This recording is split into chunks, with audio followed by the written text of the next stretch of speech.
Now, problem number 2, we're going to look at and analyze limits algebraically, right? Where you're going to check your answers, and then you can check your answers numerically. It's always an excellent way to check your algebraic solutions. That's how you know if you're getting them right. And so these have some algebraic moves. Factoring is always going to be one of them, where you can cancel out.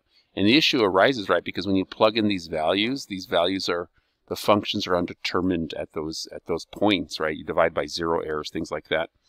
And so when we look at that here, we see we have that issue here. And so the way we do is simplify it to help us evaluate that function algebraically. And so you'll see those factors would cancel. And here's x plus 2. You can plug it in, and here's your limit. Right? You're now able to actually evaluate the limit by substituting a value into it.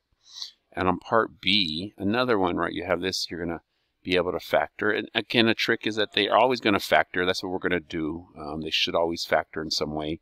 And then now you're able to evaluate the function by substituting. Now, factoring is an issue. That's just, again, that's a algebra question or college algebra issue, the factoring. But you're always going to end up with something here. And we want it to simplify so you can practice the idea of evaluating limits of functions, right, algebraically, improving it. Now, on C, you end up with a process of multiplying with a conjugate. And that always occurs kind of, again, you have this divide by 0, this little trick of multiplying by the conjugate. Did I miswrite something here? I think I forgot to write. Oh, no, this is not the multiply. I apologize. This is an amazing little trick here. Is the conjugate. I remember I tried this using the conjugate, got really messy, and I said, oh yeah, I forgot about that. I can factor this here, x minus 16. So real pause and take a look at this nice little trick here. Let me highlight that trick for us, right? That trick of where you end up here going from x minus 16 to the square root of x. And if you multiply along, do it out and multiply it out, you still get x minus. So this is like a difference of 2 squares. The squares, though, are square root of x and 4, and that's the trick there. Again, a nice little trick. So let me just show you one more after real quick, but let me show you one more after this. But once you have that, these will cancel, and that's what reminded me about that shortcut. Say, I always know I want to end up canceling a factor with a factor on top, right? And that's what kind of reminded me of that process there. And then you're able to substitute in there.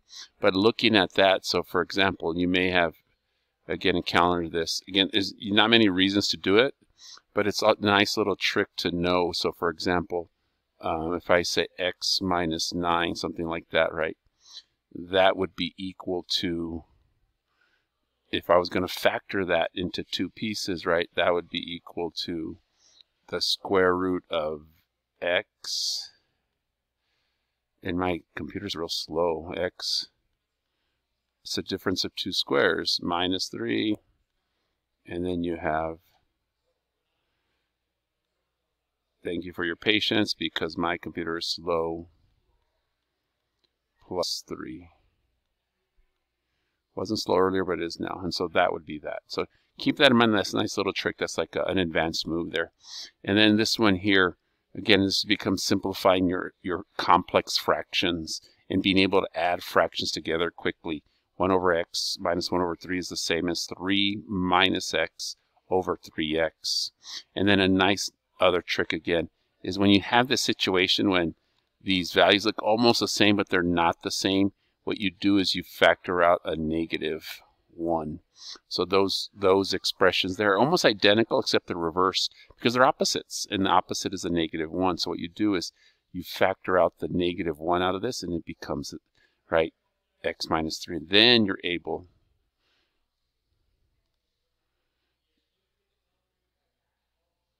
you're able to post your solution there with that. As we look at that, I'm kind of making sure I'm checking out here. No, it's connected. You have that there. And so once you are able to simplify, then you get your 1/9 there. And again, I want you to check these numerically also.